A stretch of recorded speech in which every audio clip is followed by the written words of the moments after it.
नमस्कार, मी प्रशांत सागवेकर. साम संजीवनी या कार्यक्रमात तुम्हा सगळ्यांचं आज पुन्हा एकदा मनापासून स्वागत.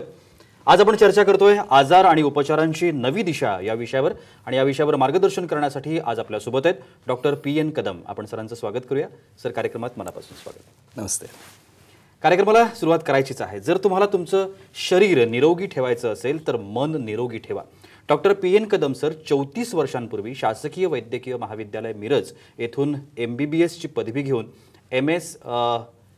MPSC झाल्यानंतर काही काळ वैद्यकीय अधिकारी म्हणून शासकीय सेवेमध्ये ते रुजू झाले. 1991-92चा आदर्श वैद्यकीय अधिकारी पुरस्कार राज्यपालांकडून त्यांनी स्वीकारला. गेल्या 23 वर्षांपासून कोणत्याही पॅथीला विरोध न करता इंटिग्रेटेड मेडिकल मॉडेल म्हणजेच एकात्मिक वैद्यकीय प्रणालीचा पुरस्कार करणारे आणि दीर्घ असंसर्गिक रोग तसंच कठीण संसर्गिक कोविड सारख्या आजारांवर प्रतिकार शक्तीने कशी मात करता येते यावर त्यांनी प्रदीर्घ असं संशोधन केलं. आहार हेच औषध, डाय फूड इज डाय मेडिसिन आणि आहार विहार विचार हेच उपचारांचं सूत्र मानून डॉक्टर PN कदम कार्यरत आहेत. संकल्प या छोट्या रोपट्याचं संकल्प human resource development corporation limited या वटवृक्षात त्यांनी रूपांतर केलंय. आरोग्य या विषयावर 1200हून अधिक व्याख्यानं आणि 350हून अधिक जास्त कार्यशाळा ज्या शासकीय, निमशासकीय आणि कॉर्पोरेट हाऊसेससाठी त्यांनी घेतलेल्या आहेत. रुग्णांना आजाराच्या मुळाशी जाऊन कसं ठीक करता येतं हा संदेश डॉक्टर PN कदम सातत्यानं देत असतात. खऱ्या अर्थानं स्वास्थ्य नव्या युगाचं हा संदेश घेऊन प्रत्येक व्यक्तीला आरोग्य निर्भर बनवण्यासाठी डॉक्टर PN कदम कार्यरत आहेत. चला तर मग जाणून घेऊया आज आपल्याला त्यांच्याकडून नवीन अशी काय माहिती मिळते. सर, पुन्हा एकदा मनापासून स्वागत कार्यक्रमामध्ये. नमस्ते. पहिला प्रश्न, आपण जवळजवळ 35 वर्ष वैद्यकीय क्षेत्रामध्ये कार्यरत आहात आणि 23 वर्ष आपण एकात्मिक उपचार पद्धतीचा वापर करताय किंवा त्यासाठी आपण कार्य करताय. ॲलोपॅथी बरोबरच आयुर्वेद, होमिओपॅथी आणि इतर ही सर्व उपचार पद्धती एकत्र यावी म्हणून आपण प्रयत्न करताय. हा प्रश्न विचारण्याच्या पाठीमागे थोडासा हेतू मी तुम्हाला सांगतो. बऱ्याच वेळेला असं होतं की ह्या ज्या काही सगळ्या पॅथी आहेत त्या पॅथींचं आपलं असं एक स्वतःचं काहीतरी म्हणणं असतं. आयुर्वेदाचं म्हणणं आहे, होमिओपॅथीचं म्हणणं आहे, ॲलोपॅथीचं म्हणणं आहे, आणि त्याच्यामध्ये एक अलिखित असं द्वंद्व आपल्याला म्हणता येईल की सुरू असतं. इंटरनल आपण त्याला म्हणू शकतो. पण आपण जे काम करताय ते या सगळ्या पॅथींना एकत्र घेऊन करण्याचा प्रयत्न करताय आणि आपला हा प्रयत्न आज यशस्वी झालाय असं तुम्हाला वाटतं का? अगदी पहिल्यांदाच मला वाटतं की एखादा खेळाडू क्रीजवर यावा आणि त्याला पहिलाच चेंडू एक असा यॉर्कर टाकावा असा हा प्रश्न आहे प्रशांत. पण मला या प्रश्नाचं उत्तर द्यायला नक्कीच आवडेल अगदी की आजपासून 23 वर्षापूर्वी ज्यावेळी मी पहिल्यांदा हा विचार मांडला, म्हणजे त्याच्याही आधी 2-3 वर्ष मी याच्यावर काम करत होतो, पण 1997 साली ज्यावेळी संकल्पच्या रूपानं मी हा विचार मांडला की ॲलोपॅथीला म्हणजे जी आता मॉडर्न मेडिसिन किंवा ॲलोपॅथी ही आपण एक अल्टिमेट सायन्स किंवा शेवटचं उत्तर म्हणून आपण आज पाहतो आहोत. बरोबर. आणि काही ठिकाणी काही अंशी ते बरोबरही आहे, म्हणजे त्याला शंकाही नाही. परंतु ॲलोपॅथीला विरोध न करता, मॉडर्न मेडिसिनला विरोध न करता Ayurveda, homeopathy, naturopathy, psychology, Unani, सिद्धा या सर्वांना एकत्र घेऊन खरोखर काम कसं करता येईल हा विचार माझ्या मनामध्ये त्यावेळी आला. याचं कारण असं की माझ्या ॲलोपॅथी प्रॅक्टिसमध्ये मी एका दिवसाला साधारणपणे 100 ते 125, 150 असे पेशंट कधी कधी पाहत होतो. आणि ही सगळी प्रॅक्टिस त्याच्याच बरोबरीनं मॅटर्निटी आणि सर्जिकल काम माझ्या काही मित्रांच्या सोबतीनं मी करत होतो. हे करत असताना माझ्या एक गोष्ट लक्षात आली की जे काही सगळं मी आज फॉलो करतोय ते करतोय त्याच्या पाठीमागं एक वेगळी भूमिका आहे, आणि ती भूमिका म्हणजे रुग्णाला बरं करणं, म्हणजे त्याची लक्षणं कमी करणं. आणि मॉडर्न मेडिसिन किंवा ॲलोपॅथी ही बहुतांश वेळा फक्त ही लक्षणं कशी त्वरित कमी वेळेत कमी करता येतील याच्यावर काम करते. बरोबर. आणि ज्याला आपण सिम्पटमॅटिक ट्रीटमेंट असं म्हणतो. आणि ही जी सिम्पटमॅटिक ट्रीटमेंट आहे, ही सिम्पटमॅटिक ट्रीटमेंट याच्यावर अवलंबून राहिल्यामुळं नंतरसुद्धा त्यातून पटकन बाहेर पडता येत नाही हा अनुभव मी घ्यायला लागलो. म्हणजे उदाहरणार्थ की डायबिटीस आहे, हायपरटेन्शन, ब्लड प्रेशरसारखा आजार आहे, तर त्याच्यावेळी एकदा गोळ्या सुरू केल्यानंतर त्या कायम घेत राहणं त्याचे डोसेस वाढवत राहणं आणि मग त्या आजाराच्या मुळाशी न गेल्यामुळं रुग्ण त्याचं ब्लड प्रेशर किंवा त्याची ब्लड शुगर आणि त्याची औषधं, फक्त एवढंच गणित आणि एवढंच समीकरण पुढे चालू राहायला लागलं. माझ्या मनामध्ये प्रश्न असा पडला की असं काही नाही आहे का की बाबा ज्याच्यामुळं हा रुग्ण खऱ्या अर्थानं बरा होईल. तर हे खऱ्या अर्थानं बरं होणं म्हणजे काय, तर त्या आजाराच्या मुळाशी जाणं. आणि ज्यावेळी मला हे जाणवलं की हे सगळे आजार हे पूर्णपणे मनोशारीरिक आहेत, म्हणजे मनाचा होणारा शरीरावर परिणाम याच्यामुळे घडत आहेत. आणि याच्यामध्ये एक 6 आजार आपण बाजूलाच काढले की जे हे मनोशारीरिक आहेत, हे लाईफस्टाईल डिसऑर्डर आहेत, जीवनशैलीचे आजार आहेत आणि हे असंसर्ग म्हणजे ज्याला इंग्रजीमध्ये आपण नॉन कम्युनिकेबल डिसऑर्डर असं म्हणतो. आणि मग हे कोणते आहेत, तर मुख्यतः डायबिटीस म्हणजे मधुमेह, हायपरटेन्शन म्हणजे हाय ब्लड प्रेशर, त्याचबरोबरीनं कार्डियक डिसऑर्डर्स, याचबरोबरीनं अस्थमा, आर्थरायटिस, गॅस्ट्रोड्युओडेनल अल्सर, अगदी पित्ताचा आजार असेल आणि अगदी कॅन्सरपर्यंत. आणि हे सगळे आजार हे कुठल्याही जीवजंतू, बॅक्टेरिया, व्हायरस कशाशीही कनेक्टेड नाहीत. हे फक्त तुमच्या जीवनशैलीमुळं, तुमच्या विचार करण्याच्या पद्धतीमुळं, तुमच्या भावनिक संघर्षामुळं हे घडत आहेत. हे लक्षात आल्यानंतर आजाराच्या मुळाशी जाताना माझ्या एक गोष्ट लक्षात आली की या प्रत्येक रुग्णाशी, प्रत्येक व्यक्तीशी संवाद नीटपणे साधला पाहिजे. आणि हा संवाद साधण्याची कला आणि हे संवाद साधता येणं हे खूप महत्त्वाचं आहे. म्हणून संकल्प चौगम हा ह्या सगळ्या पॅथीनं एकत्र घेऊन मी केला. कारण त्याच्यामध्ये माझ्या लक्षात आलं की काही ठिकाणी आयुर्वेदा, काही ठिकाणी होमिओपॅथी, काही ठिकाणी युनानी, सिद्धा हे उपयोगी होतं. आणि जे मूळ आपली जी संस्कृती आहे किंवा मूळ आपली जी शिकवण आहे त्याच्यामध्ये अगदी योगा, मेडिटेशन, प्राणायाम ह्या गोष्टींचा सुद्धा समावेश करून संकल्पना ही उभारणी केली, ज्याला आज आपण इंटिग्रेटेड मेडिकल सिस्टीम किंवा एकात्मिक वैद्यकीय प्रणाली असं म्हणतो. थोडासा वेगळा प्रश्न विचारतोय, म्हणजे क्रॉस क्वेश्चन म्हटलं तरी हरकत नाही.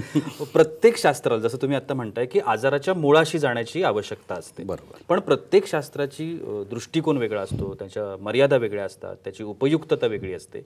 पण मग असं सगळं जर असेल तर आजाराच्या मुळाशी जाणं, प्रॅक्टिकली मुळाशी जाणं, ही गोष्ट शक्य आहे का खरंच? नक्कीच शक्य आहे प्रशांत, नक्कीच शक्य आहे. याचं कारण असं आहे की एक मूल ज्यावेळी जन्माला येतं त्यावेळी ते एक परिपूर्ण बालक किंवा परिपूर्ण जीव म्हणून जन्माला येतं. निसर्गानं त्याला एक हेल्थ दिलेली आहे आणि ते हेल्थ घेऊन ते आलेलं आहे, राईट. पण पहिल्या दिवसापासून, पहिल्या तासापासून त्याची काळजी घेणं हे खूप गरजेचं आहे. बरोबर. सुरुवातीच्या काळामध्ये ही काळजी निश्चितच त्याची आई घेत असते. अगदी दवाखान्यात असताना ती नर्स दाई ती घेत असेल आणि घरी आल्यानंतर इतर जवळचे नातेवाईक घेत असतील. पण काळजी घेणं हे खूप महत्त्वाचं आहे. काळजी घेणं किती महत्त्वाचं आहे, तर दररोज आपल्याला काळजी घ्यावी लागते. म्हणजे अगदी आपण सोप्या भाषेत बोलायचं झालं तर ब्रश करणे असेल, आंघोळ करणं असेल किंवा स्वतःच्या प्रकृतीसाठी खाणं पिणं असेल, ही काळजी घेणं आहे. आता ही काळजी घेत असताना आजाराचं मूळ म्हणजे काय, तर एखादं लक्षण तयार झाल्याबरोबर ते आपल्याला समजलं पाहिजे. ते समजल्याबरोबर ते कशामुळे झालं असेल हे आपल्याला करेक्ट करता आलं पाहिजे. म्हणजे तिथं आपल्याला ते निश्चितपणे तिथल्या तिथं ते नियंत्रित करता आलं पाहिजे. म्हणजे आपलं जीवन, आपलं आयुष्य किंवा आपले आजार हे आपल्या सवयींवर अवलंबून आहेत. आपल्याला काय सवय लागलेली आहे. म्हणजे अगदी मी कधी ही गोष्ट मुद्दा म्हणून सांगतो की सकाळी लवकर उठणं, थोडा हलका व्यायाम करणं, एक्सरसाइज करणं किंवा त्याचबरोबरीनं चांगला आहार, सात्विक आहार, ही सवय आपल्याला आहे की 9-10 वाजता जागं होणं, मिळेल ते खाणं, फास्ट फूड, जंक फूड याच्यानुसार सगळं होणार आहे. व्यसनांवर अवलंबून तुमचे आजार असणार आहेत.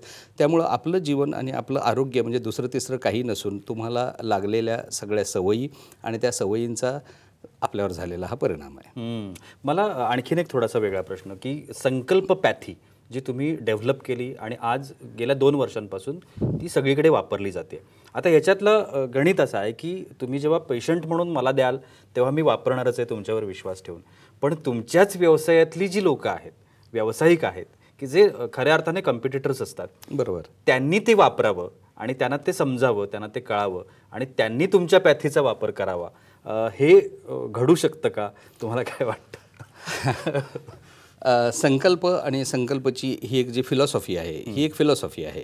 तर संकल्पपॅथी म्हणजे जशी ॲलोपॅथी, होमिओपॅथी किंवा आयुर्वेद अशी एक वेगळी काहीतरी सिस्टीम नाही आहे. संकल्पपॅथी म्हणजे हे एक इंटिग्रेशन आहे. ह्या सगळ्या पॅथीनं एकत्र घेऊन कोणत्याही पॅथीला विरोध न करता ज्याचा जो रोल आहे तो त्याला समजावून सांगणं की या ठिकाणी होमिओपॅथी हे खूप छान काम करतं, या ठिकाणी आयुर्वेदाचा उपयोग आपल्याला खूप चांगला करता येतो कारण त्याला सायन्स ऑफ लाईफ असं म्हटलेलं आहे. आणि काही ठिकाणी ॲलोपॅथीला पर्याय नाही किंवा ॲलोपॅथी वापरायलाच हवी आपल्याला, तर तिथे ॲलोपॅथी वापर वापरली पाहिजे. पण त्या प्रत्येक सायन्सला एक मर्यादा आहे. ॲलोपॅथीला त्याच्या मर्यादा आहेत. आज सुद्धा अनेक आजार असे आहेत, अनेक आजार असे आहेत की ज्याच्यामध्ये अख्ख्या मॉडर्न मेडिसिनमध्ये ॲलोपॅथीमध्ये काहीच उपचार नाही. फक्त ट्रायल अँड एरर या बेसिसवर हे काम करावं लागतं. हे अनेक जण मान्यसुद्धा करतील, पण समोर ते कदाचित कबूल करणार नाहीत. पण त्याच वेळेला हे मॉडेल उभा करत असताना माझ्यासमोरची सगळ्यात मोठी समस्या ही होती की या डॉक्टरनं समजावून कसं सांगायचं. पण सुदैवानं अंदाजे 1.5-2 वर्षापूर्वी जवळजवळ 1800 डॉक्टरांच्या समोर सोलापूर इथं एक खूप मोठा आम्ही कार्यक्रम घेतला आणि 1800 डॉक्टरांच्या समोर संकल्पपॅथीचं आम्ही खऱ्या अर्थानं उद्घाटन केलं किंवा संकल्पपॅथी ही जगासमोर आणली. संकल्पपॅथीमध्ये सर्वांना एकत्रित समाविष्ट करून कशा पद्धतीनं एकमेकाला पकडून हे सगळं करता येतं हे आम्ही तिथे त्यांनी हे स्पष्ट केलं. आणि हे सांगत असताना जवळजवळ 50 ते 100 अशा डॉक्टरांचे वेगवेगळ्या ठिकाणी आम्ही सेमिनार्स घेतले. म्हणजे त्याच्यामध्ये अगदी बेंगलोर म्हणजे परराज्यात असतील, महाराष्ट्रातल्या अनेक भागामध्ये असतील आणि डॉक्टरांनी त्याला खूप चांगला रिस्पॉन्स दिला.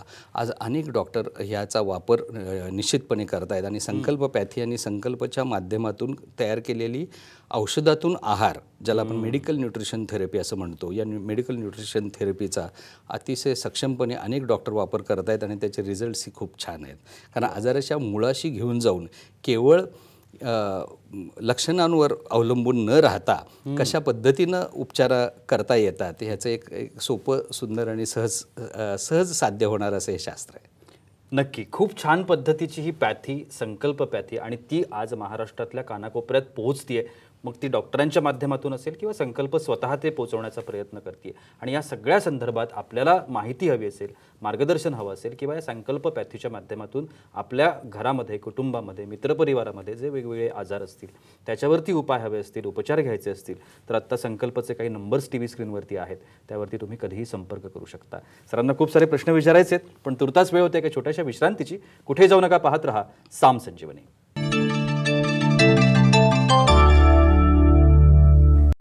उपचारांची आणि नवी दिशा आपण शोधण्याचा प्रयत्न करतोय. डॉक्टर PN कदम आपल्यासोबत आहेत. ब्रेकनंतर तुम्हा सगळ्यांचं पुन्हा एकदा स्वागत.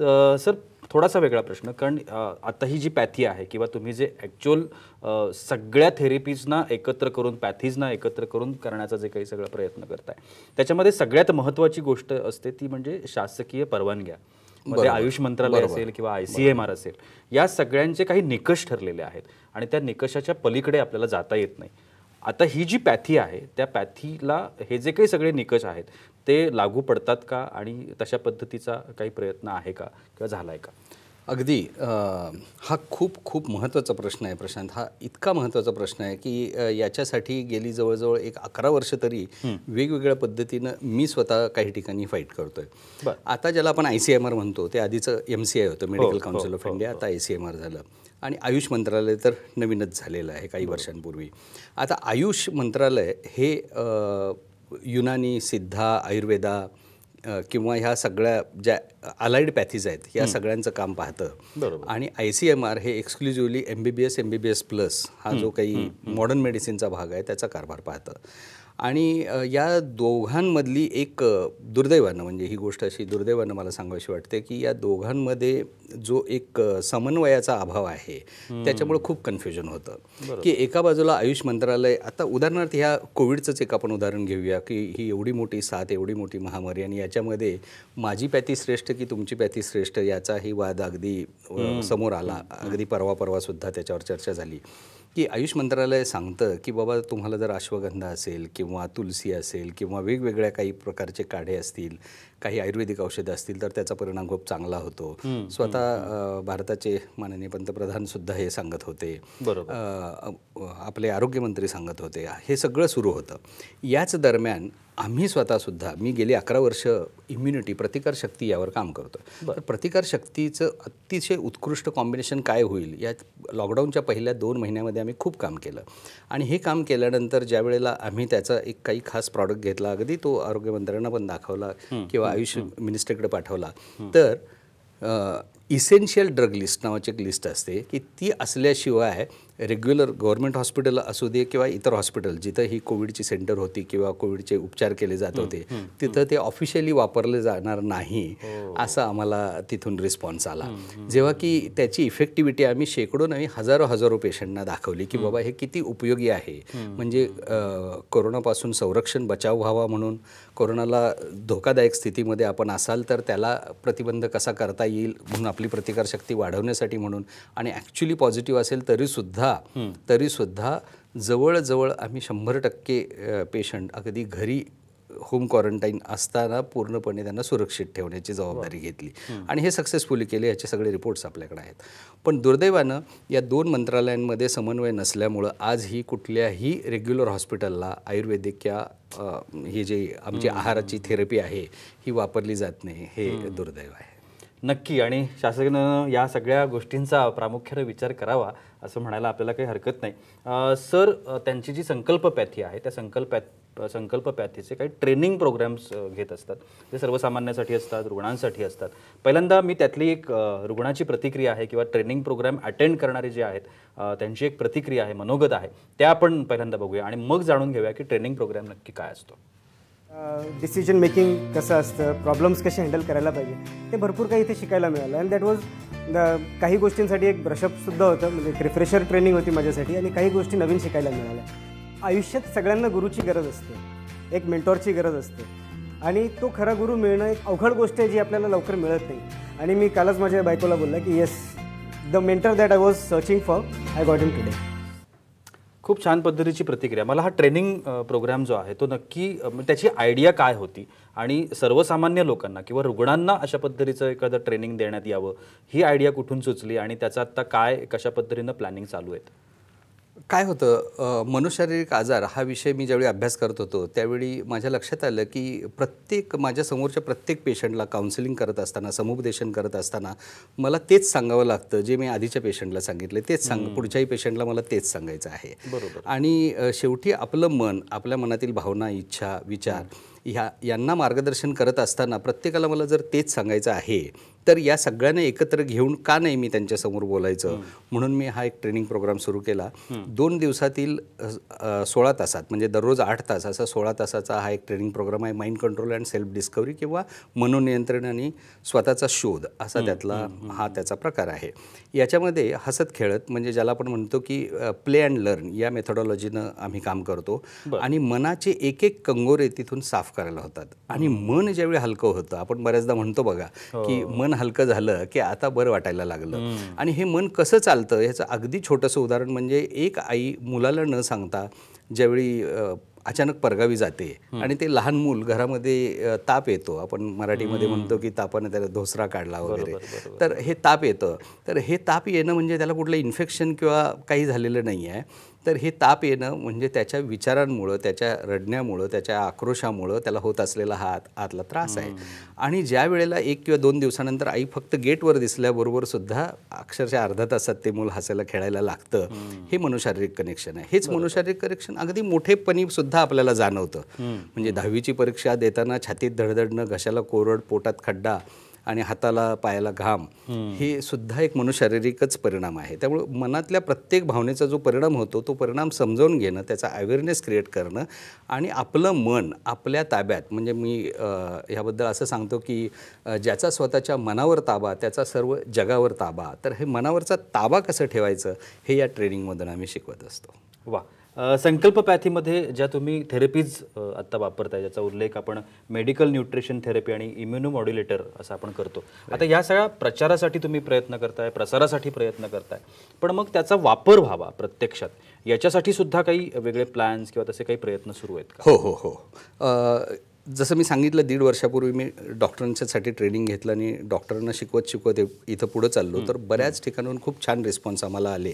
आणि मला आपल्याला आज या निमित्तानं सांगायला अभिमान वाटतो की महाराष्ट्रातल्या अगदी कानाकोपऱ्यात, म्हणजे महाराष्ट्रातल्या 357 तालुक्यात आणि 36 जिल्ह्यांमध्ये 1 वर्षभरामध्ये संकल्पच्या किमान 200 ब्रांचेस असतील असा एक संकल्प आम्ही सोडलेला आहे. आणि या दसऱ्याच्या या निमित्तानं किंवा या नवरात्रीच्या निमित्तानं मी सांगू इच्छितो की अनेक डॉक्टर्स, अनेक होमिओपॅथ असतील, आयुर्वेदाचार्य असतील, काही MBBS असतील, त्यांचीही विचारणा होत आहे की या ज्ञानाला घेऊन आम्हाला कसं पुढं जाता येईल, आम्हाला कशा पद्धतीनं रुग्णांना याचा फायदा देता येईल. तर हे नक्की आता आपण प्रयत्न करत आहे. नक्कीच. आणि आता आपण डॉक्टरांचं थोडं अभिनंदन करूया, कारण त्यांना एक पुरस्कार मिळालेला आहे. यंग न्यूट्रलिस्ट नेटवर्क आहे, नॅचरलिस्ट नेटवर्क. ओके. त्या इंटरनॅशनल संस्था आहे खरं तर ही, आणि या इंटरनॅशनल संस्थेने जीवन गौरव पुरस्कार देऊन सरांना सन्मानित केलं. सर, तुमचं खरंच मनापासून अभिनंदन. थँक्यू. आणि त्याच्यातला सगळ्यात जो महत्त्वाचा भाग आहे की आमच्यासाठी की कुठल्या नेमक्या कार्याची, कारण तुम्ही गेली 22-23 वर्ष वेगवेगळ्या ठिकाणी काम करताय, वेगवेगळ्या क्षेत्रांमध्ये काम करताय, कोणत्या कार्याची दखल घेतली गेली आणि हा पुरस्काराचं स्वरूप? हा पुरस्कार यंग नॅचरलिस्ट नेटवर्क हे जवळजवळ 150-150 पेक्षाही जास्त देशांमध्ये कार्यरत असलेलं एक नेटवर्क आहे, जे चाकोरीच्या बाहेर जाऊन मात्र निसर्गाची संगत न सोडता उपचार आणि उपचार पद्धती करणारे डॉक्टर्स किंवा इतर सर्व घडामोडींशी कनेक्टेड आहे, निसर्गाशी कनेक्टेड आहे.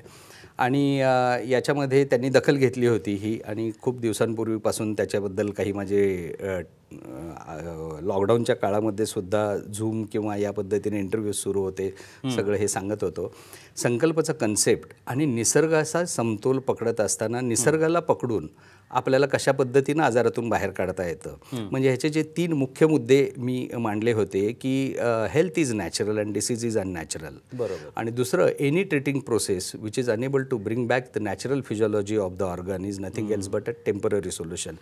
कोणतीही उपचार पद्धती जी आपल्या शरीरातील क्रियाप्रक्रिया पूर्णपणे, ज्याला आपण फिजिओलॉजी म्हणतो, ती पूर्ण शारीरिक क्रिया म्हणतो, ती जोपर्यंत नॉर्मलाइज करत नाही तोपर्यंत ती एक अपूर्ण उपचार पद्धती आहे, हा विचार.